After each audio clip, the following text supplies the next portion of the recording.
Welcome to Talk Dirt to Me, where two farmers shatter myths and take on the top issues facing America's farmers. Here's your hosts, Logan and Bobby Lee. Yep. Another good evening, another cold evening. Hopefully this cold weather is about run its course. Old Punxsutawney or whatever he is, he's Phil. He's Little laughing at bastard us. was right, apparently. He was. That's what I had seen, a thing that said he was like laughing, like y'all thought I was joking, and no, apparently not. And y'all, Yep. for those of you tuning in, you realize like something seems a little different, and so the studio, it does not have good heat. It's got a little heater that I would turn on, and I texted Bobby Lee and I said, dude, it's like 8 degrees. Let's just do this one remotely. I don't feel like freezing my balls off out there. So Yeah. I was looking it up right now. Yeah, the temperature right now is 16 degrees. And so that means in the studio it's about 26 degrees. yes, yeah, So, yeah. when you said let's just do this one remote, because I was already kind of planning in my head, it's like, how am I going to dress for tonight? Yeah. Oh, dude, today I had to go have a meeting about at FSA, talking to them up there, which I want to come back to that and talk a little bit about. Remind me to come back to FSA, but Okay. No. I went to the Chinese joint, China Star. Hadn't eaten there in a long time, and I was out there, finished the meeting. Said, man, I'm gonna give me some Chinese. So I pulled in the China Star, and all food was great. It was so cold, I actually could see my breath at the table. Their heat. I was like, I don't know what was going on with their Which heat. one is that? Where's that one located? It's like next to Wendy's. It's in Oh, yeah. Covington. Yeah, I know which one you're talking about. Yeah. But Okay. I mean, legitimate. I was going to take a bite, and I saw like smoke, and I thought maybe the food. I was like, man, this food must be really hot, and it wasn't that hot. And so then Wasn't the food steaming, it was your breath. it was my breath. I literally went. I like blew my breath, and then I could see it. I'm like, golly. So their heat was clearly not working in there. So it was freezing. Yeah. But Yeah, the last 2 mornings, and I'm sure it'll be the same way again tomorrow morning, got a little ice in the mustache when I come inside from doing my morning chores. So, yep, yeah. yep. It's Yeah, that I'm time of ready year. to be done with that, which we're going to be in the 60s next week. So I'm looking forward to it. Yeah, me too. Me too. And got a couple of things that y'all need to do for us. First, you hit that like button, hit subscribe, leave us a rating and a review. Let us know what you think of the show. You guys are it's pretty steady crushing it, man. Spotify is hammering it. Like almost every time I'm checking it, we're getting another rating and a review. It's nice on Apple. We must have pissed somebody off. We pissed the right people off because we got like a 1-star rating because we had a perfect 5.0 on Apple, and now it's down to a 4.9. And I look, there's a little so we're doing something right because if somebody leaves a 1-star, they're just mad. So Yeah. like Yeah. I appreciate that because it tickles me. But Yeah, we don't care if you hate listen or if you're happy listening. Just Yep. listen. just listen. Yeah, And I mean, leave that rating and review. Hey, good Yep. job. Yep. And so what we need the Apple folks to like rally the crowd and give us a bunch of 5-star ratings to bump that rating back up. But yeah, we need to do that. And what else do I need to do, Bobby Lee? Go to agzaga.com. Check it out. The Bailnet wrap is always going to be one of their biggest things. I know as we're sitting here and it's going to be single digits in a couple hours. Here, even in the Mid-South, it doesn't feel like hay season is upon us, but it'll be right around the corner. We'll be spreading some fertilizer here before we know it. And yeah, check them out. Check out all the other good stuff too. Use that discount code, Talk Dirt, all caps, all one word, 10% off. That's right. That's right. Do it.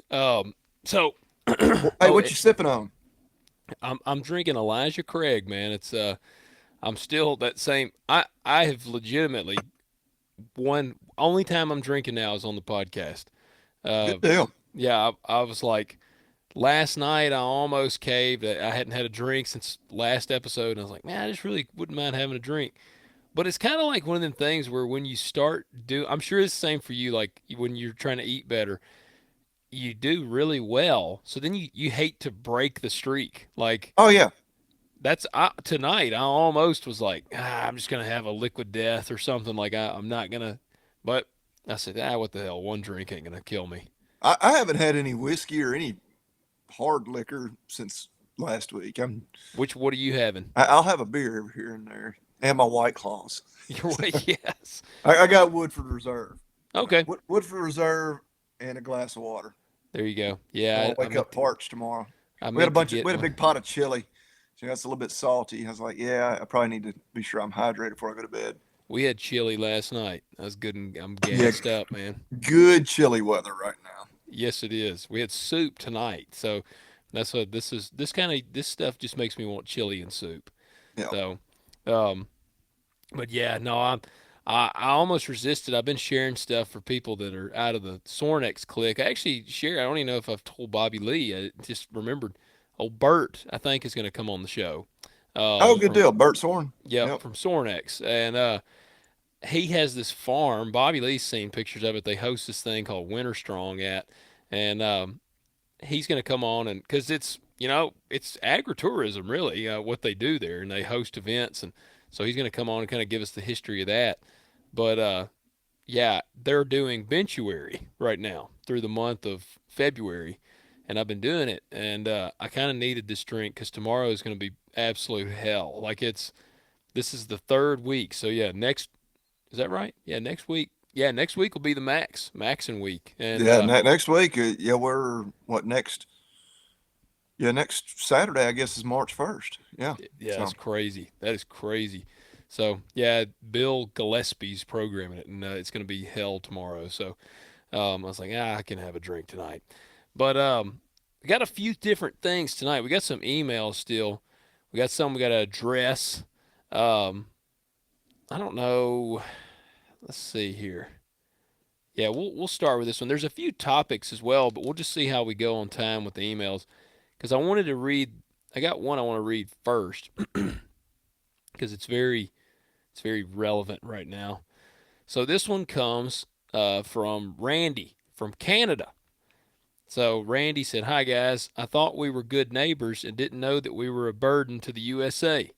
Trump was raising the issue about fentanyl. So Canada beefs up its border with Black Hawks helicopters, which I've seen in the last 4 weeks. Canada politicians meet Trump's needs and he is not happy and then comes up with something else. Got this from this article from CNN, which is Randy, that's a questionable source you got there, but we won't hold it against you. well, definitely a biased source. Yes. That part is indisputable. Yes. So he said federal statistics show U.S. border authorities seized 21,889 pounds of fentanyl in the 24 fiscal year.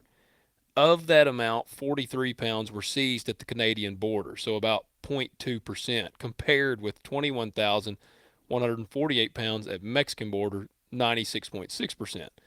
So just he's making the point that it's really not much fentanyl coming in from Canada. So Well, they're not catching much coming in from Canada. I mean, I don't know. That is it because we're not trying to catch it and they're not doing a very good job, or is it because there's really not that much coming? But and again, in this day and age with news, I'm as guilty as anybody. You just see a headline or hear about a headline, you don't even really follow up on it. And so yep. there really is some fake news. But I know I heard this, can't confirm if it's true. They had a huge fentanyl bust in Canada just after Trump, threatened the tariffs and Trudeau promised. It was like literally like it happened almost instantly. Really? Since I'm sitting here on my computer, I might try to look that up, see if that was fake news or not. But Yeah. Well, he's and got more. I think it was kind of like we've been saying. It was it seemed like it was even like Chinese that owned it. But anyway, Yeah. so yeah, Well, I would say that point that we're only catching like 0.2% out of Canada doesn't mean that's all that's coming in, obviously. yeah. No, I agree. So he continues, and again, Randy, I'm not attacking you here. I don't want you. I'm reading this, but I'm gonna come. I'm gonna respond as a very, I mean, hey, if you've been listening to this show long, we are pretty staunchly pro-American here on the show. But Google, he says, Google search the North American Free Trade Agreement, NAFTA, was a trade agreement between the United States, Canada, and Mexico that was in effect from 94 to 2020. It was replaced by the United States Mexico Canada Agreement, USMCA, which Trump signed in January of 2020. He said, I understand that the automotive car manufacturers are very integrated between Canada and USA parts move back and forth daily. I do not want to go to a 51st state, and we don't want y'all to be a Yeah, 51st state. I think we said that last week. Yeah. Yes, he said, we have a lot of resources that are a need for other countries. In Canada, oil is our cash cow. Now, there is talk to move the oil overseas and build a east west pipeline to the Atlantic Ocean and not be that reliant on the USA. I've learned that we are not meeting NATO's spending requirements and agree if we committed to it, we should meet that obligation. This is opening our eyes that our political leaders here have not been prioritizing the citizens of this country. We know the feeling. The tariffs have financial uncertainty. The administration keeps adjusting the goalpost. Overall, the people have spoken with the new administration. I'm worried about the relationship between our closest neighbor and friends. I just want, and here's, so you really kind of lose me at this point, Randy. I'm just going to be honest here. So up until now, I'm like, I hear what you're saying, but at this point, I'm like, yeah, I just totally disagree with you here. He said, I just want to add one cautionary quote from philosopher Bertrand Russell when he spoke about how fascism begins. And he quotes, first, they fascinate the fools, then they muzzle the intelligent. That's end quote. Trump and Musk seem intent on doing both from our perspective here north of the border. Thank you, Randy. Um, so I totally disagree on the fascism thing. And in my Well, opinion, yeah, and like the whole tariff thing, Trump, he says a lot of stuff, and maybe I'm giving him too much credit. Like the whole tariff thing with Mexico and Canada was a great example. None of it ever went into place because he got what he wanted. yeah, So he'll say stuff that is kind of borderline ridiculous, but it's all a part of him using it as a negotiating tool. And look, we're in a position of power. Maybe not as much as we have been in the past. I hope we are.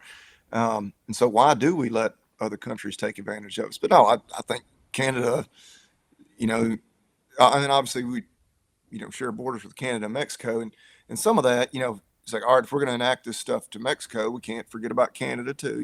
We're only yeah, just, if we shore up the southern border, it's not just, of course, the people coming across that we don't know who they are, but yeah, also, illegal drugs.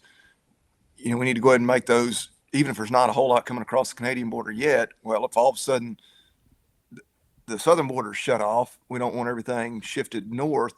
But yeah, I would say with Trump, see what actual actions take place and not just the talk. Because a lot of the talk is just him, making threats as far as to put us in a position of power for negotiation. But yeah. I don't know if I articulated that very well. But Well, no, I agree, and I had actually, I got a thing wrote here where because I had read this email and I was like, I want to try to really address all this, so I've got it wrote down here. So I'll start here on the U.S. Canada relationship, and it is, yeah, we want a good relationship with Canada. Like we're not, yeah, that's, I think all of us want to see a strong mutually beneficial relationship is the key word here, and that's the thing I want to point out here. A lot of what's being brought up lately with tariffs, NATO spending, border security, and all this, it's not about punishing Canada. It's about making sure the U.S. is not getting the short end of the stick in these deals because I know like the Canadians and these other countries, they like to be like, well, the way things look from our perspective is this, and it's like, okay, well, the way things look from our perspective is that we've been getting taken advantage of for a long time because we are kind of that beacon country, whether people like it or not. And so it's like we've been getting shafted in the trade deal. So and Trump even has said this, like in his mind, all he's doing is leveling the playing field and just basically making it fair. And that's how we feel. It feels like every country and every country, I believe, should look out for itself. Like, oh yeah, your first responsibility is to yourself. I mean, yeah, And look at it this way: if we don't take care of ourselves, we can't help anybody else, and that's Yep. true. Whether you're talking about, you know, just being the man of the house in your family, or being the most powerful country on the planet. Like, yeah, if we let everything go to hell in a handbasket here, we're no. I mean, not only is that bad for us, that's bad for all our trade partners and allies and everybody else. But I know Trump had said this week, basically, we're gonna if a country has a 10% tariff against our goods, we're gonna do a 10%, which kind of blew my mind. I'm like, is that not all? Why wouldn't it always be that way? Like that just That's how I felt. Yeah. yeah. I mean, if I do a favor for my neighbor and or he does a favor for me and he charges me money to do it, that's fine. If I turn around and do a favor for him, but then he doesn't, you know, compensate me, what? I mean, that would be ridiculous. Like, yeah, I Yep. mean, so yeah, Well, Trump will say a lot of silly stuff. Yeah, and I don't know. Let's pay more attention to actual actions. I would say, 'cause I think even the staunchest Trump supporters sometimes roll their eyes or think, sometimes I wish he wouldn't, just totally spout off at the mouth about everything. But at the same time, I have that thought, and then I realize not so much this last election, but when he originally won in 2016, he won an election they told him he didn't have a snowball's chance in hell of winning, and he won it by being exactly himself. So yes. maybe he knows a lot more about it than I do. And that's kind of how I That's feel. almost certain. Yeah. And see, this so then I also want to touch on the oil, because that's what as for Canada potentially shifting its oil exports overseas, that's a national decision. But in all honesty, the U.S. is still Canada's largest and most stable energy customer. So the world market, as grain farmers and beef, all of us are well aware, the world market is very unpredictable, and dealing with China, the EU, or other buyers is not as reliable as selling to an energy-hungry neighbor like the U.S. And we are oil consumers, and so I'm not. I feel like honestly, this oil thing, this if that's kind of like a threat from Trudeau or whatever, that's almost him trying to pull like the Trump card and be like, well, we just won't sell oil to you. Or, like, you know what I'm saying? Like it's kind of Yeah. trying, and I don't see that really going anywhere. As far as on the NATO thing, you hit the nail on the head, man. Canada, like many NATO countries, has been underfunding its military commitment. The U.S. has been carrying the bulk of the load, and all Trump has said is that allies need to meet their obligations. And again, to me, that's like, well, that makes sense. That's fair. That's how it ought to be. Why should we keep footing the bill? Which Randy agreed. He was like, if we're not meeting that, we need to. So yeah, I don't know, man. I had some more notes here, but when it comes to the fascism thing and all that, I just completely disagree. Like, especially especially when you say Elon and him, because Elon literally bought Twitter for like billions of dollars or something, and has took the reins off of Twitter. Like Twitter was a very anti-free speech Oh platform to yeah. begin with, and Elon has made it like the liberals like to be like, oh, it's the Wild West on Twitter. And look, yeah, you might. I have recently gotten on Twitter. For some of our listeners, Talk Dirt to Me is on Twitter.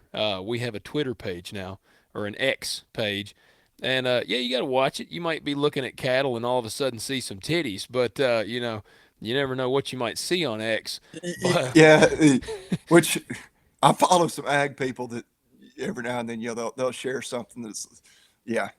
well, that's what I'm gonna say. Like Twitter is a little wild west, or X. It's a little wild west there, but it's free speech, and I appreciate that. And so Trump and them, and also I've never seen a fascist that was so 2A, pro 2A.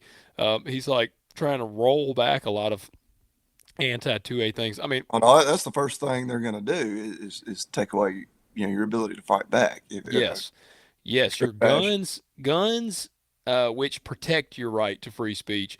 They were Yeah. taking away guns and your right to free speech, neither of which Trump have done, and I don't foresee that happening at all. So to me, the whole fascism thing, honestly, that's like a laughable thing to me. Well, Um, it's like when somebody uses that in an argument, it's almost like, okay, it's like when they call you, just pull out the, oh, you're racist. racist. Like come on, like that just because, yeah, it it kind of is like you admitting defeat. Like I don't have anything else to, good points to make, so I'll just try to kill the discussion by just screaming fascism or racism. But Yes. yeah, Yeah. in total, like, yeah, we want Canada to be strong, reliable trade partner, ally. Um, you know, I mean, obviously we share a huge border with them, but we, you know, if they're not going to be a 51st state, which we don't want them to be, I mean that we need a strong border. We don't Yep. want people that maybe are coming into Canada from other places. I don't think it's the Canadians we're really worried about. It's just like from Mexico, um, all the Mexicans that wanted to be here have already been here, but Yeah. it's all the people coming from other countries and then pouring across that border where we worry about, are these, you know, terrorists that are going to develop sleeper cells. And, Yeah. maybe I sound a little bit like a, conspiracy theorist, but no, I think there's real threats there. And yeah, and not to mention, yeah, the illegal products, which I did look that up. The only thing I could find, it was actually been before even the election. It was like Halloween. The Royal Canadian Mounted Police took down the largest, most sophisticated drug super lab in Canada. over 95 million lethal doses of fentanyl, Wow. Yeah. worth $485 million. Said it was Dang. a true like Breaking Bad. But again, that was before Trump was even in office. I thought there was something just within Just the last few recently. weeks. But anyway, Yeah. Well, that's what, man, the biggest thing here, uh, I know, I feel like I do. I don't know if you feel this way, Bobby Lee, and I do hear it. And again, Randy, I appreciate you writing in. Again, no hope, no disrespect to you on this. We're just sharing our side of the coin here, but uh, I don't know if you feel this way, but I kind of do. Like it seems like uh, people outside of the U.S. really want to tell Americans how they view them.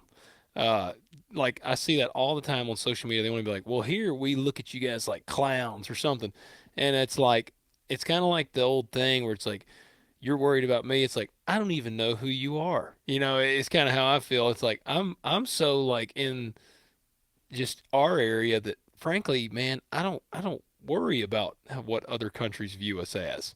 yeah. I really couldn't care less. Well, and I think the media, I mean, obviously we know it's so biased here in the US. And I mean, I really haven't traveled very much internationally at all. Um, but I do think, at least my perception is that the media, probably in Europe and South America and a lot of other countries, Canada for sure, is very liberal and Yeah, anti-American. I know, and this would have been a long time ago because I was in vet school. Um, we had a resident. He was from South America, and I mean, again, this would have been like 08, 09. He's like, yeah, the perception, back home was that, oh yeah, America's this and that. He's like, no, I get here and it's like, no, everybody's really nice and it's great, but it's like it all gets twisted. Um, I don't know. My wife had a coworker from England. She actually came and stayed with us one time, and I think she was pretty conservative, by British standards. yeah, But like she did not understand like us liking Trump and like a lot of the guns and stuff. And I'm like, yeah. She was really nice, but it was just like, yeah, no, I mean, we're different. I mean, we're literally the rebels who left your country and said, gave, y'all the middle finger 250 years ago. I mean, so yeah, yeah, we're a little different. We're going to be a little bit more nonconformist, yep. compared to the traditional, Well, that's like British. the firearms thing. Yeah, a bunch of other countries can't get that, but it's literally woven into us as Americans. Like from our core, the firearms was woven in there. I mean, I'm in my vault here. Like you can see some of my guns behind me because I have not put them up on the wall yet, and I even got my shirt on. All rifles matter. That old Pat got me, but man, it's just I don't know. I know, and they like to talk about Australia, and some of these other countries. Not to get off on a little thing, but I kind of chuckle. Australia is the one that people outside the realm always come up to, and even some of the liberals in the United States, they'll be like, "Well, they did a gun ban in Australia and it worked." All right, you're talking about, I think it was around 600,000 guns in Australia that they banned. And somebody hears that and they're like, "Hell yeah, that's a lot of guns they got rid of." In the United States, it's like 500 million guns at this point in Yeah, I was our about to say that wouldn't even like that's probably just a few counties in Tennessee have that many yes. guns. Like Yeah. not even the whole state. No. Uh, So that's where I'm like, it's not going to happen. So that's where I mean, I'm a very pro 2A guy, Bobby and I are, and that's from sharing this perspective. Honestly, I feel like we're kind of voicing, like I'm not trying to attack Canada here, but I do feel like this is the perspective I would venture to say of the vast majority of our audience. Because we are an extremely, like, I see the numbers, I see what countries listen to us. Canada is our number one listener. And so I'm not attacking our listeners, but in terms of downloads per United States is the massive majority of our listenership. And so I would say most of them share our sentiments in regards to our fellow Canadians and other countries. And I do got to point out, Randy, I'll tell you one thing that we want you guys to do. You need to get your hockey team to be a little more respectful during the national anthem because I'm just gonna be honest, man. well, It was a definitely the fans. Yeah. yeah, it was man, what an ass whooping both physically and in the game. Like I mean, as soon as the game started, like the gloves came off and it was just a beat down and then There was 3 fights in 9 seconds. Well, I mean, yeah, not 9 seconds of real time, but in 9 seconds again, because of course they stop the clock as soon as the fight starts. Every time they'd restart it, they'd fight again. yeah, But yeah, yeah, yeah, man. I think it's funny. Which I mean, obviously we have I don't know how many more millions of people than them, tens of millions, but by far their most popular sport, their national pastime, and it's like, you know, maybe I don't know even know if it makes a top 10 of most popular sports played by kids in the U.S. Yeah, I doubt it. Yeah, I doubt it too. But Yeah. yeah, Well, Randy, we do but beat them at appreciate their you. own game on their home turf, Yeah. home Yeah, man. ice. I mean, I just feel like as for me, I feel like Americans we're respectful when respect is given. Like I feel like that's how we are. Like, like you said, we're hell, I mean, I feel like we're pretty nice. I'll tell you, whenever we had our honeymoon in New York City, before we went, an older dude, Bobby knows who he is, but he helps us on the farm. He's an old guy and he's been all over the place, truck driving and stuff. And he was like, "Oh man, you ain't gonna like them in New York City."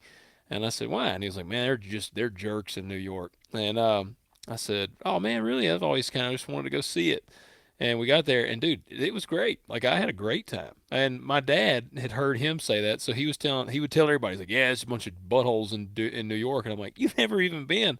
And so then I got back, and I was like, they were genuinely very nice. Like we got along great. We didn't have any negative interaction with anybody in New York. So man, I just think in most scenarios, if you're not a butthole, you're probably not going to be treated like one in return. Yeah, So that's kind of how I feel about it. yeah, So, all no, right, absolutely. um, there you go. So if we lose, hopefully we didn't lose all of our Canadian listeners there. But that's our sentiment as we feel as Americans. So, all right, this comes from. I don't think we've done this one. If we have, tell me. This comes from. We may have Brandon from East Tennessee. All right, I don't know. You tell me if we've done this one. He said, "Hey guys, I have a question for both of you. I'm pretty sure we have. Have you guys ever considered having a live show? We've had that. We've done that one, Yeah, haven't we? yeah. Yeah. Brandon, I think. Yeah, we've done that one. Sorry, we've already done that one, Brandon. But yeah, I still would be. I wouldn't be opposed to it to a live show. All right, here we go. This comes from Tim. Hello, boys. I've been listening to the podcast and watching Bobby Lee's YouTube for several years now. almost from the beginning. I'm in north central Illinois in the heart of corn country, but there is a few river valleys where there is some cow calf guys and several cattle feeders. I'm probably closer to your dad's age, 55. I row crop a little bit and run cow calf and background some yearlings and replacements, and work in the retail fertilizer pesticide world. I find I have a lot in common with both of you and understand some of your struggles and triumphs. Bobby Lee will appreciate this. This is good. Um, my wife my wife asked where I'd like to go for a long weekend getaway before heifers started calving. I haven't read this one, have I? No. Okay. So I told her I always wanted to see the Oklahoma National Stockyards. So off we went, and I had planned on stopping at Joplin Region Stockyards as well. So we took Yep. off, didn't go on sale day, which I would like to go back for, probably without my wife. But it was very impressive for me to see. Dude, they had a hell of a time here. Listen to this. So then we saw Alan Jackson in concert in Oklahoma City. This was like the most, here you go. This is like the most American uh, getaway right here, man. You go on the cattle and Alan Jackson. He sounded great, but it's sad to see him in the physical state he's in. Listening to Corbett on the way down, he mentioned he was going to be in OKC selling racehorses. We went looking for him, but didn't find him. Anyway, it was a good trip and wanted to let you know how much I enjoy you guys. Logan, hang in there. This corn soybean thing is tough right now. I think it's great how you were thinking outside the box with the farm store. Best of luck to both of you. Enjoy your children and wives. God bless you and your families. Appreciate it, Tim. That's the man. We love those emails, and yeah, I'm thinking that's like a very that is just an American getaway right there.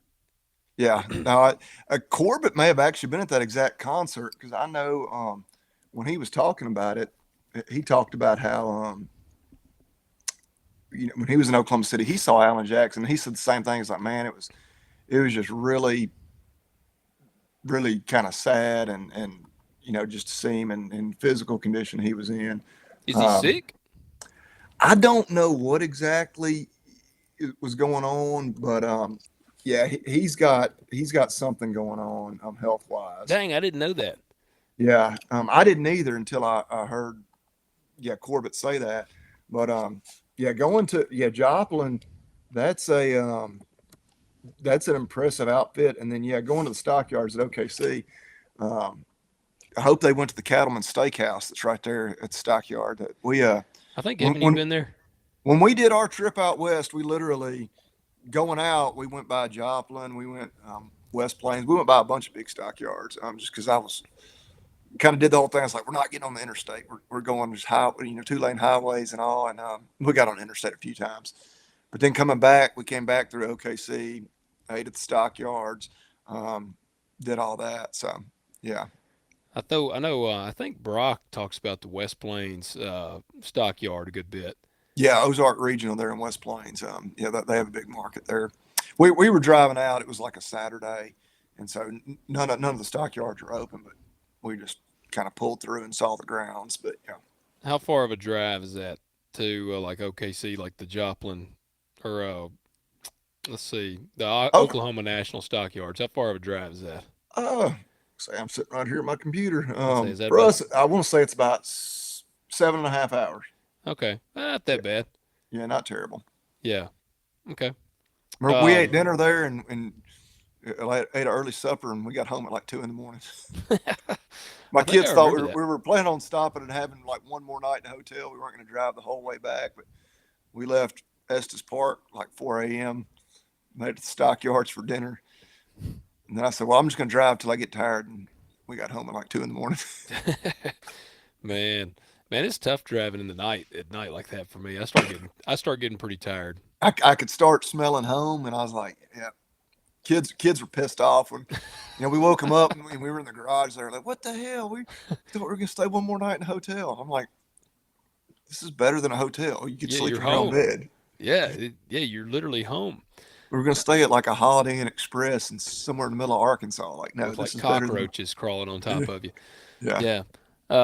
Well, Tim, we appreciate that, man. I really appreciate that message, and glad to Oh, have you that's a as a good trip. listener. Hey, you got a good wife for her to say, "Hey, yeah, that's the trip we'll go on." He does, because that's what I was reading that. And I'm like, I just think if I told Marcy, like, hey, come on, we're gonna go take a trip. We're going to the stockyards. We're going to go to this. We're just going to make a trip of stockyards. Now, Marcy would be really pumped for like an Alan Jackson concert Yeah, because she's a yeah, she's a prime country girl. But I think she'd be like, I don't care about going to no stockyards. So you do yeah. got you a good wife there, Tim. So, all right, this next one comes in, and this one, uh, again, this is kind of like the one that like, we got a while back where the dude was asking if we were going to have the store open, and I read it about a month after he sent it, and this kind of similar thing here. This guy writes in, Blake. Blake, I'm sorry, man. I'm just now seeing this. He said, "Hey Logan, hope y'all are surviving the freeze to start the week." This came in January 20th, so literally exactly a month ago. I was making plans for this Thursday and Friday when I'll be up your way. If it works out to swing by, awesome. If not, no worries. I'll be over in Jackson, should finish up. So he's trying to arrange. I think we're gonna get this guy on the show, if I remember right. So Blake, I I have seen I've got your email here. I'm gonna make a star. We will get in touch with you, man. I do apologize. We've been all over the place, which the flu, everything's kind of been hitting us. All right.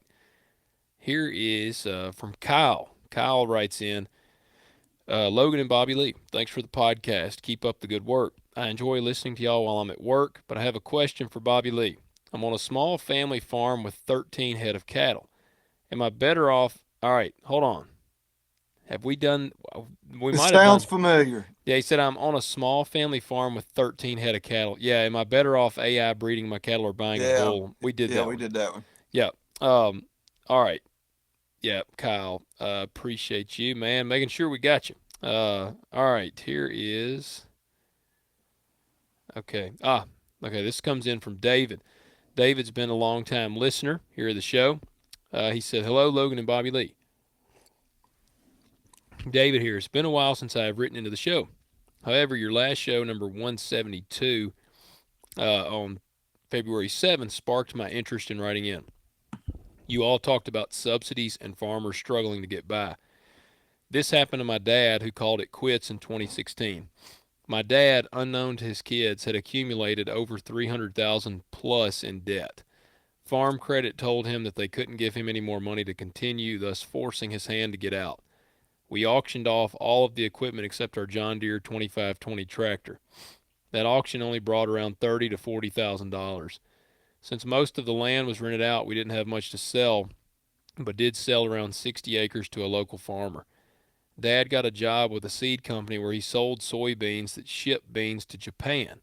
He has since worked and eventually paid off the debt through the years, but has no retirement except a small amount of Social Security he and my mom pull in, therefore causing him to continue working into his early 70s.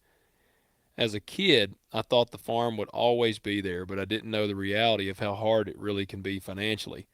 Even if I had taken it over and started my own farm and bought all of the equipment for cheap, he couldn't have guaranteed any land for me to run, and I would have immediately started in debt myself. Also, working full time at John Deere and trying to farm on the side would take all of my off time trying to farm. Therefore, I have decided it's probably best not to try to do so as much as I miss the lifestyle. Side note, as you all may recall, I work for John Deere and am currently in my last semester of the John Deere Tech program in Raleigh, North Carolina. Recently, we have had in the shop. All right, I remember I read this and I was like, I definitely got to read this. Recently, we have had in the shop a 4430, 4640, and 4650 getting worked on at the same time, so the old equipment isn't going anywhere. We see plenty of it, and I really enjoy the older tractors, but also like the new stuff. I also attended the farm show in Raleigh, North Carolina this past week.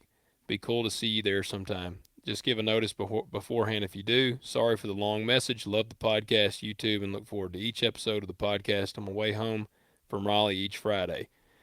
So, man, I appreciate you writing in. That's, you know, I appreciate you sharing that because I think in 172 is when we talked about people that kind of online were like, well, the government's going to save you. All the farmers, you're going to get Yep. bailed out and this and that. It's like that doesn't happen. I mean, it happens.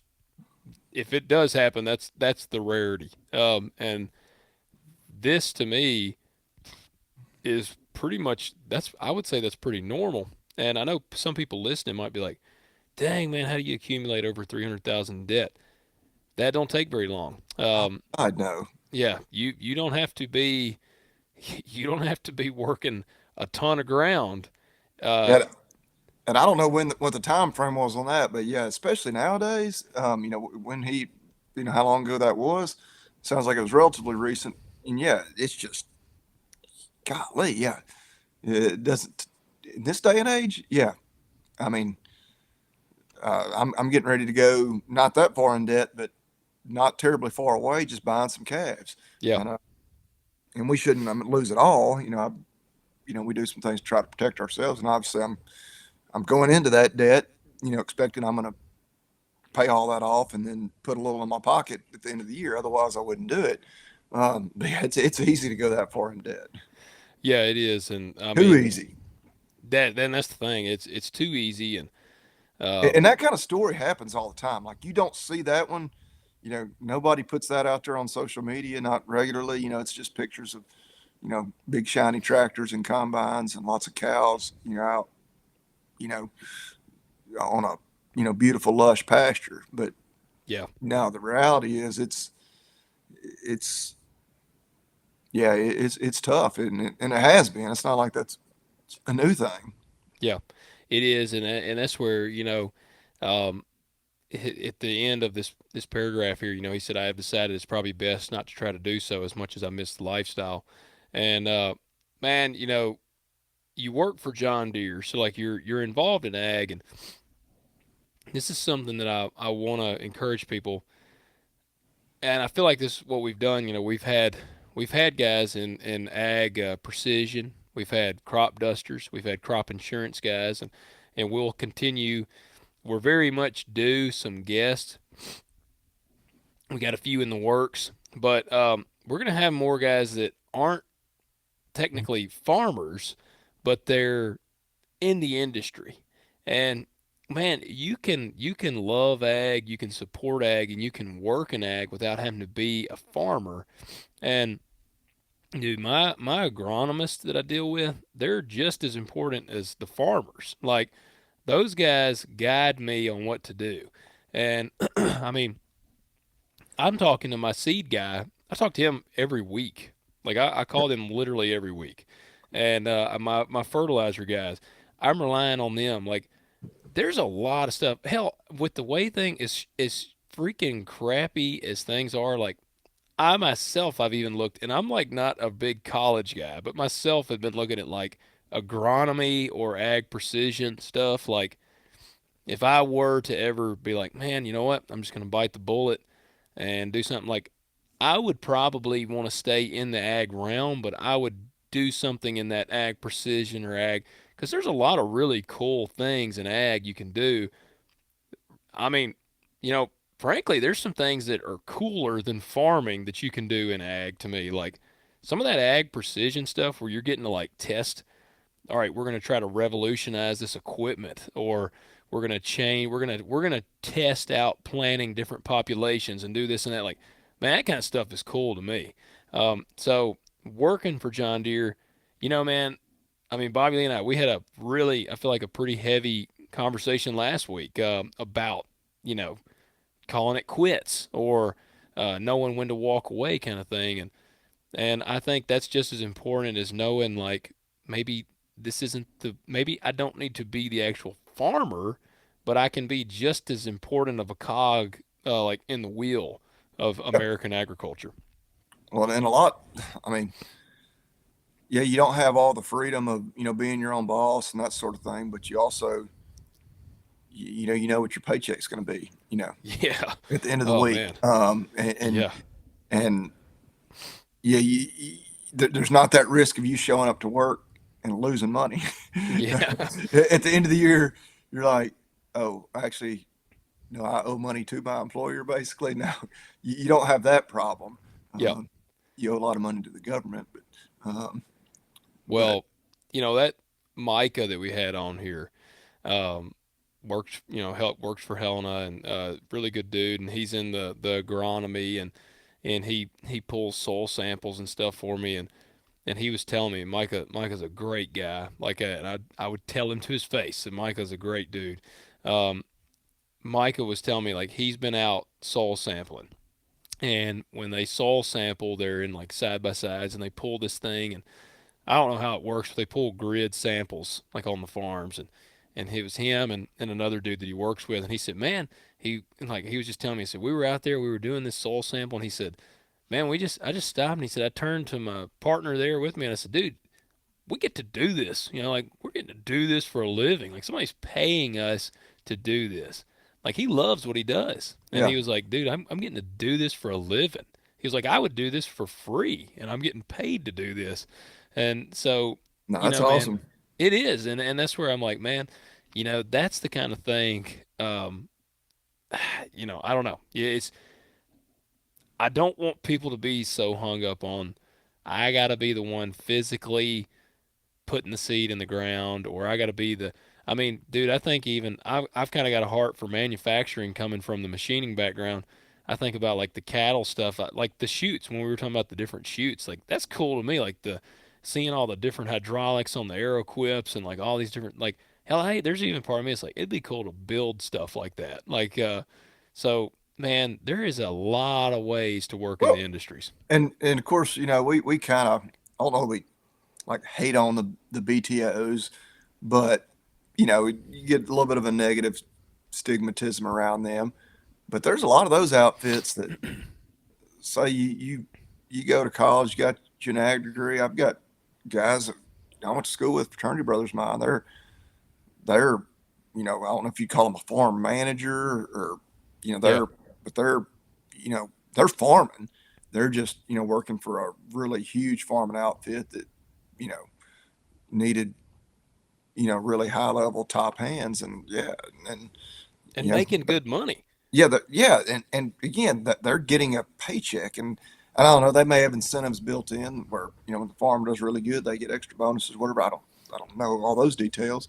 um, that'd be another cool type of guest to have on, They just would. to tell somebody like, hey, if you're just hell bent on you want to be sitting in the seat of the combine, you know doing that sort of thing, actually doing the farming, there's a pathway to doing that and doing it on a big scale and really big badass equipment, but not having, to be the guy that's, sticking your neck out on the line, or, having to fight tooth and nail for every acre you get to work, kind of thing. So, Yeah, yeah. yeah, there is, and that's man, I don't know. Yeah, I would like to talk to somebody like that because I know, whenever I was, man, when I was like 18, the average farmhand was making about $10 an hour.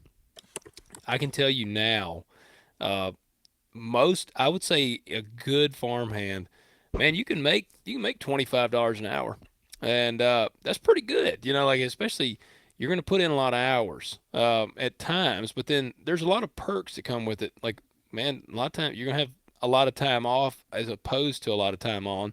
But if you like to hunt, I've talked about this with several guys. The people that you want on the farm is people that enjoy the perks that come with the farm. Like, man, if you like to hunt and you work for a farmer, typically you're going to have all the access to hunting you want, all the access to fishing you want, things like that. And man, there's people that pay a lot of money for those things, but you can actually make good money working for farms now. I'm not saying all of them. I'm sure there's still some dude out there that hires like the crackheads off the street that pays $12 an hour. But yeah, there's good potential in there now. Because that's the only job. He doesn't make them take a drug test. Yes. Yeah. You know, if they rolled in about 9:30, 10 o'clock every now and then, he just deals with it because he's not paying them very good. Yeah. Um, And I know Bobby Lee, we're probably thinking of the same one. no, I didn't have anybody in particular Oh in yeah, I got mind, one but in yeah, particular that has exactly that. And yeah, you'll talk to him and he'll be like, that's his crew. Yeah, "Oh yeah, yeah," and he'll be like, "Yeah, nobody showed up, so and so, but they'll be in tomorrow or something, like." But he pays them $10 an hour, so it's like, well, yeah, you get what you pay for. So yeah. You really got to get something done tomorrow. You don't probably don't want to pay them today. no, no, Like, for hey, how sure. about I hold your check till after we get done tomorrow? Yeah, Yeah, yeah, yeah. You don't want that. no, no. Well, David, I appreciate you writing that in, man. Appreciate you sharing that story. Again, we need to share that kind of stuff more often, not to be a Debbie Downer, but just to show the realities of it all. And so appreciate you, man. Jason writes in, short and sweet, man. He said, thanks for the content. Enjoy listening to you two. Keep it up. We appreciate you, man. Just appreciate the Yeah, words. appreciate you listening, Yep, we do. sharing it with somebody. We absolutely do. All right, and this comes in from Tim here. Another kind of pushback on Trump. This is a wait a minute. This is a different. All right. Tim writes in, "Hey guys, love the listening to the podcast. Love your perspective and love learning from you guys. I'm very much a small government conservative. Okay, very pro Trump and what he's doing. However, after listening to the part about tariffs on the last episode, I think you guys are a little off. And as Americans, we should not be very excited about more tariffs. This is one area that Trump has people misled. Other countries do not pay tariffs, Americans do. This is just another tax. I'm all about promoting American business, and I would love to incentivize companies to keep manufacturing here, but this needs to be part of a long-term plan. You cannot snap your fingers and bring back manufacturing here. For example, my company is a master distributor of forage harvesting plastics, twine, net wrap, bale wrap, etc. There are very few companies manufacturing these products currently in the U.S. We have to import these products as it stands today.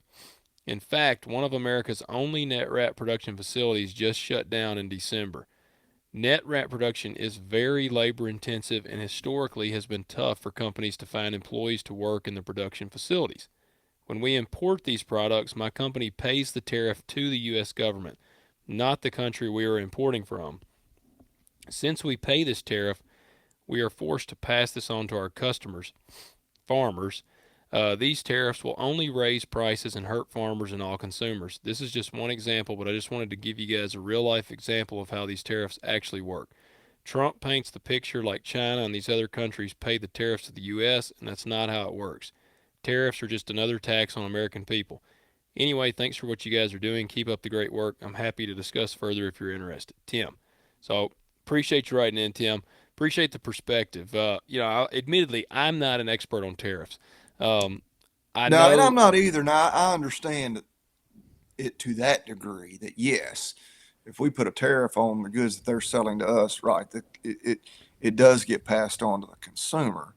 But I I don't see where that it's that controversial when we simply say, well, if, we're going to just reciprocate, 10% tariff on our goods we're exporting into wherever, Europe, we're going to do the same thing coming back.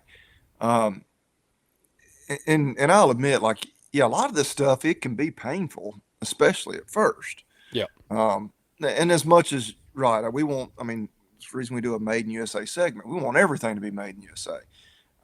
I fully recognize there's some things that it just never will make sense. Yeah. Not everything. There's plenty of stuff that we do make in America, and plenty of others that we probably should be. Yeah. But probably not everything. And so, there'll be some give and take there. It's not, nothing's perfect. And so, but yeah, I'm not going to sit here and claim to be a tariff expert.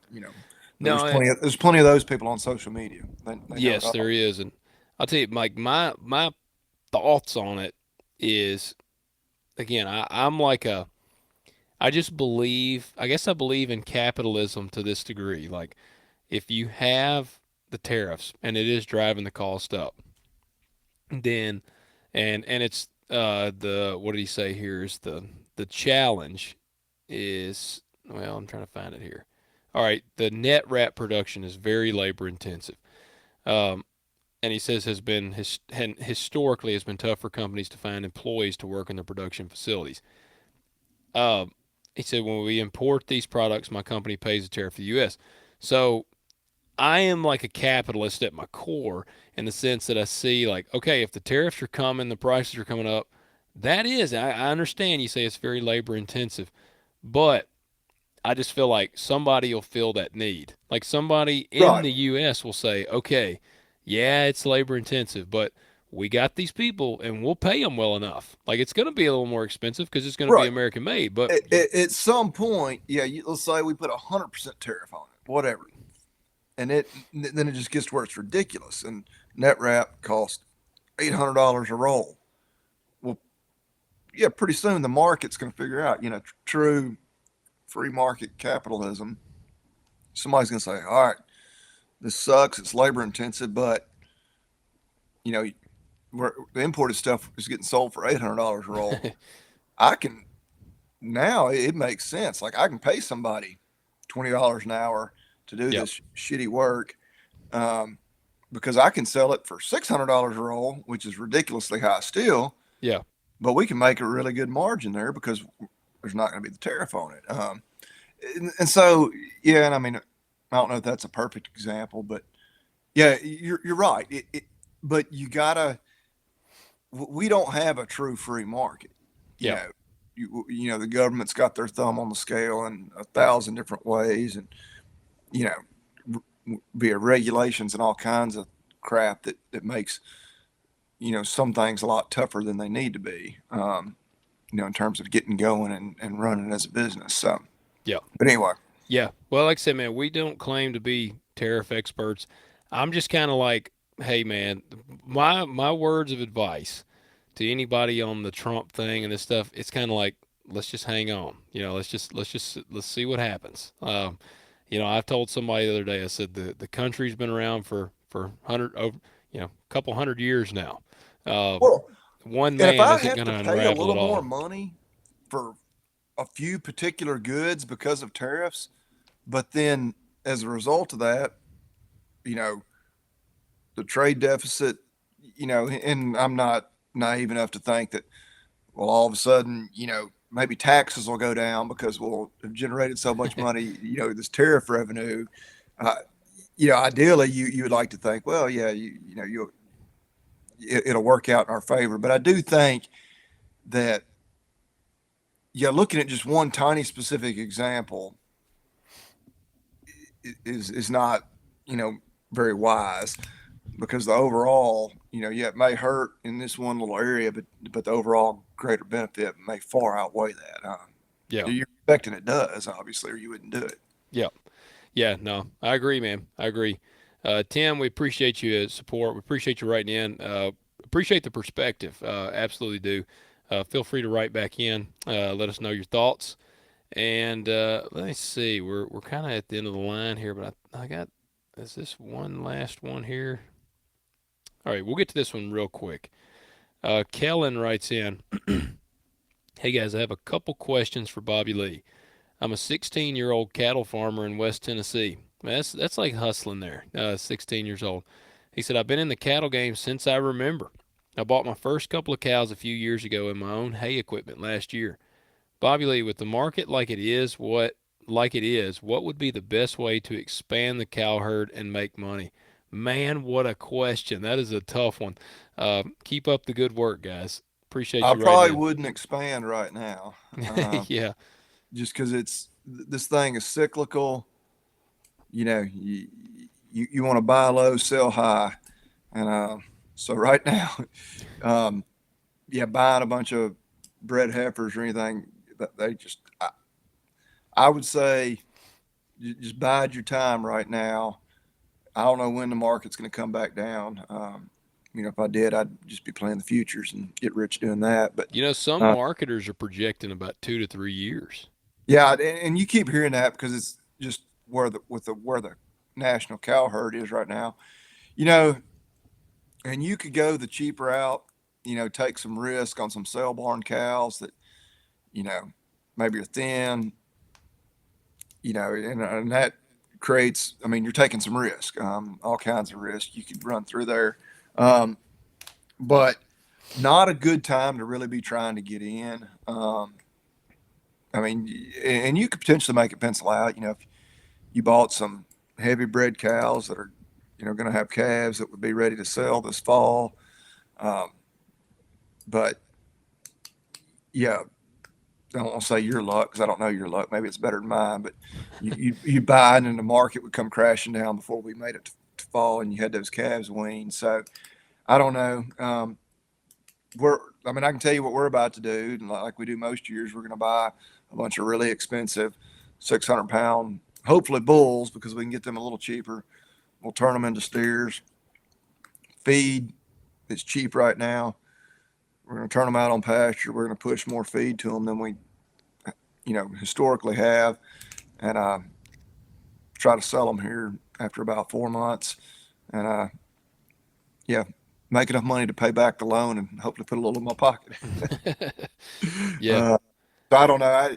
I would maybe entertain doing something like that, because then, of course, you can buy your LRP and be protected against, on the downside if a market did crash, and then just bide your time until things really start going the other way, and then start buying you some bred cows if you want to be in the cow calf side of things. And then I think it's the most labor intensive, but yeah, feeding a few out to sell direct, you can capture just a little more margin there. I still think that's the ticket, man. Yeah, like I said, I know it's more labor intensive. It's hard. I had to go up on my prices this year just because everything's up. Golly, when I look at what that calf is worth, it's just as the 800-pound steer when I put him on feed, I'm like, good Lord, I could haul him to the sale barn and get a big chunk of money for him and not be down at the barn twice a day, every day, feeding him, then hauling him to the processor and, doing all the contacting, back and forth with my customers, and just have none of that headache. Just put them all on a trailer and be done with it. So I was like, yeah, Yep. you got to charge more. Even still, it's because you're on a smaller scale, you're not as efficient as these huge feedlots that are feeding, 80,000 head or something crazy like that. But yeah, charge fairly for what you got. And yeah, if you're like us, which I've been doing it about 10 years, but man, I've had to tell several people. Well, I've sent several people to some other guys locally that I know have some. So I'm like, man, all mine's spoken for. But yeah, different ways. I don't know that I would go into just buying a whole bunch of, top end bred cows or heifers right now, because they might pencil out, but man, they're high right now. Yeah. Yep, they are, man. I think it's awesome what you're doing, man. That's cool. 16 years old, cattle farmer in West Oh yeah, Tennessee. yeah. You're already way ahead just by getting going and as early in life as you have, for sure. You are, and just Stick with it. I was gonna say, stick with it. Learn how to survive right now, and you'll Yeah, be ahead of the game. by the time you're my age, you'll know a whole lot more than I do. Yeah, man. Keep it up. Appreciate the support. Let us know. Let us know what you end up doing. I want keep us updated. So that's about perfect. That's perfect timing on there, guys. If you're listening, you got a question, anything, thoughts, go to talkdirtpodcast.com. Go to the contact page. You can submit your questions on there. That's the best place to do it because it puts it in our email. We can keep up with it very easily. Please submit those. We really appreciate hearing from you guys, and love to do the Q&As. That's when we try to do them periodically. So do that. I'll let you queue up. Hey, real quick, before you queue up the man, you mentioned something earlier talking about like you'd be willing to pay more for American-made things, and we've kind of talked about this before in past episodes, but uh, it is a take that some people don't like as much, but it's like some stuff is probably too cheap. Eggs is the rage right now. Eggs are our local grocery up here. I saw they were $9.69 for a dozen the other day. I was Yeah. walking through there and I looked, and we're selling them at our farm store for $5 a dozen. And I had somebody, they were like, man, you need to jack them prices up. Look at eggs. And I'm like, but that wouldn't, to me, I'm like, but that's not right because my price is not any higher because I'm not importing the eggs. So I'm like, I'm not going to adjust my prices. We're going to still be $5 a dozen. Yeah, I don't know. I think you ought to stay with the market, and because what you're raising is a premium product. I mean, it's locally raised. Oh, it is. Yeah. I mean, mean, I could, you should be at least 20-25% higher in the grocery store, in my opinion.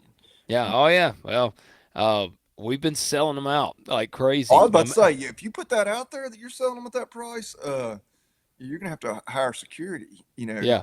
Oh, I'm buying more chickens. I did find some more some hens because I had a hawk. A hawk killed three of my chickens.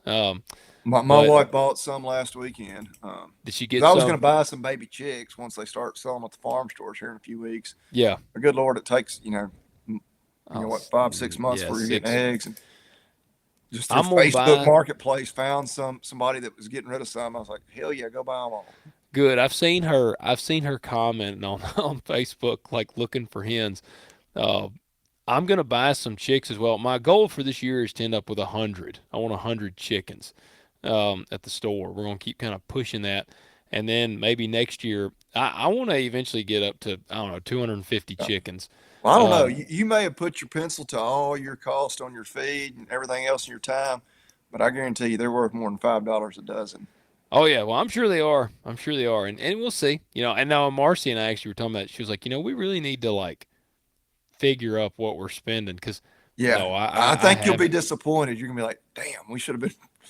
I think $10 a dozen, especially right now, is yeah. You'd still have trouble keeping them. Well, and that's where I was going with this though is I saw a meme and it was really a good meme and there was some people mad in the comments and there was people that liked it in the comments and it said people have no problem going to like Starbucks and spending $10 on some sugar-filled crappy latte, but they have a real problem buying like pure protein eggs that are great like grade A eggs and they hate paying $10 for those eggs. And it's Yeah, like, but they're literally like some of the most anabolic food you can eat is an egg, super great pure protein, and it's like, it made me think about where we oh said yeah. some Well, that's stuff the thing. is a little too cheap. Yeah, I've seen people point that out. They're like, even at current egg prices, for what you're getting in an egg, like, yeah, it's still. Oh yeah, you'll pay, yeah, $7, $8 for just diabetes in a cup. Yeah, But yeah, heaven forbid, you buy a dozen eggs for $9 or, um, I mean, a gallon of milk. I've listened to podcasts, of course, with some dairy people and whatnot. They're like, a gallon of milk for the actual, you know, sustenance that is there, the nutritional value is one of the most, you know, economical things you can have in your refrigerator. So, yeah, yep. yeah. Well, yep. All right, you got him queued up. Let me pull him up here, get him off mute. Let me start off with 2 words. Made in America. Let me start off with 2 words. Oh, Uh, you didn't catch it quick enough. didn't catch him quick enough. Oh man, you got it tonight. You got him. Did the Yeah, Johnson I've levels got last week. I've got several. So, Unless you want to do the old Colt Python right here. hey, that wouldn't be a bad one. Dude, I love this thing. No, I'll do one. I believe the brand is Project Source. And it may be just a Lowe's in-house brand. Um, but I bought a Project Source anti-fatigue mat. It's like one of those thick, kind of padded mats. Yeah. I needed something to put on the bed of my truck, my farm truck, when I could put so stuff wouldn't just slide around, specifically my feed buckets this time of year. And went to Lowe's, probably a month or so ago, and found one. And of course, I didn't even really realize it at first. And yeah, got home. I was like, I'll be damned, made in the USA. So What is it yeah, called? I believe they are. It's like Lowe's may be the only place that sells them like it's their brand. Yeah. But it's just Project Source. Project Source. Yep. And it's a big mat for your truck. Yeah, and I pulled up an old Lowe's website. They've got all kinds, and it's not specifically for like a bed mat. It was like a 4x6, thick rubber mat. Like you might have on the floor in your shop. Get you off of hard concrete or whatever. Yeah. But it's a real kind of soft plush one. I didn't want like a real hard plastic. I wanted something where when I set a bucket on there, it wouldn't. And I'm going around a curve, it doesn't go sliding across the bed and Yeah. tumble off in the ditch. Because yeah, I've had that How happen. thick is it? Is it pretty thick? Yeah, it's a pretty thick one. Like it'd be. Could you I put it think down it's for really weight designed room? for you to have like on your like on a concrete, like in your garage or somewhere at your workbench where you're standing there maybe all day. So you could put it at in your home gym.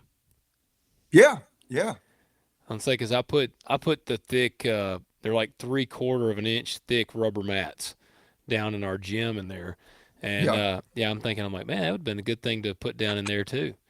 Yeah, I see this here. Yeah, it looks just like what I got, Project Source. All right, there you go. Yeah, you'll Yeah. get them. Yeah, it says exclusive, so it must be exclusive Lowe's item. Price is actually not bad either. Yeah. No, they were, but yeah, it was something I picked up a little while ago, and I thought, well, there you go, made in USA. Are they very cumbersome because No, they're so it's big? no. That it wasn't that big or heavy. Like I said, Okay. the one I got is like 4x6. So Yeah. Yeah, that's how. Well, the ones in the workout room, they're they might have been like 4x8s or something, but they weigh probably. I bet you they weigh 100 pounds apiece. And I went to Tractor Supply, and I unfortunately had to go to Tractor Supply. Don't hate on me, everybody, but I went. I needed them immediately, and I went to Tractor Supply, and they had them outside, and they were like, I said I need the stall. They're stall mats is what they're considered, and I said I need the stall mats 3/4 inch thick, and they're like, all right. And at the time, my I had been working out, and my arms were sore from lifting. And the woman was like, I bought 10 of these things. And the guy that built my house actually told me, he was like, you can go to get these things at Tractor Supply. He was the one that told me about them. He said, they're a real bitch to load by yourself. And, but being just a typical like blockhead, I was like, yeah, I got this. So the woman at the checkout counter was like, do you need somebody to help you load them? I can get somebody to come give you a hand. And I was like, no, I don't need anybody to help me load these things. And then so I pulled over there, and man, I'm telling you what, I was dying. I did get it. I got them by myself, but I was dying, and it was over by the propane fill up, and there was like a line of people standing there. I kind of laughed because there was a dude and a chick. They were probably in their 20s watching me load these things. And for reference too, my truck, it's lifted like 8 inches on 37, so I'm having to like put them on my shoulder, and and I like rolled them up because I found out I could, if you roll them up, you can kind of handle it a little better. But like I loaded like 8 of these things in there. I'm like drenched in sweat at this point, and the chick with the dude, she walks by and she says, "You are killing it." And I was like, thanks. And I wanted to tell the guy, I want to be like, appreciate the hand, man. Like he was standing there watching me the whole time load these things. Never once offered to help me out. But yeah, they were a butt to load. So I just wondered if those were the same way. no, this one's much smaller. So I gotcha. yeah, Gotcha. Um, well, all right, guys. Well, we do appreciate you tuning in, and we need you to go check out agzaga.com. Get on there. Yeah, Bobby Lee's got the hat on. I'm on the crappy. I'm using my laptop camera. You can't even see what's on my hat. Like it's just not very good quality. Your laptop's got a lot better, or whatever you're on's got better quality camera yeah. than It's just mine. my laptop. Yeah, Yeah, you look a lot more clear than mine. So go check out agzaga.com. Get you some net wrap. Get you some anything you need. Check it out. Commodity jugs. You know it's all there. And use that code Talk Dirt, all caps, all one word. We need you to hit them like button, hit subscribe, leave us rating, review, comment, share it with your friends, and yeah, man, that's about it. yeah. We'll plan on being in studio together next week. Yeah, it'd Like, probably be like what 60 degrees. yeah, weather's supposed to be a little nicer, so Might have the air conditioner on next week. yeah, you never know. Yep. All right, guys. We'll see y'all. See you.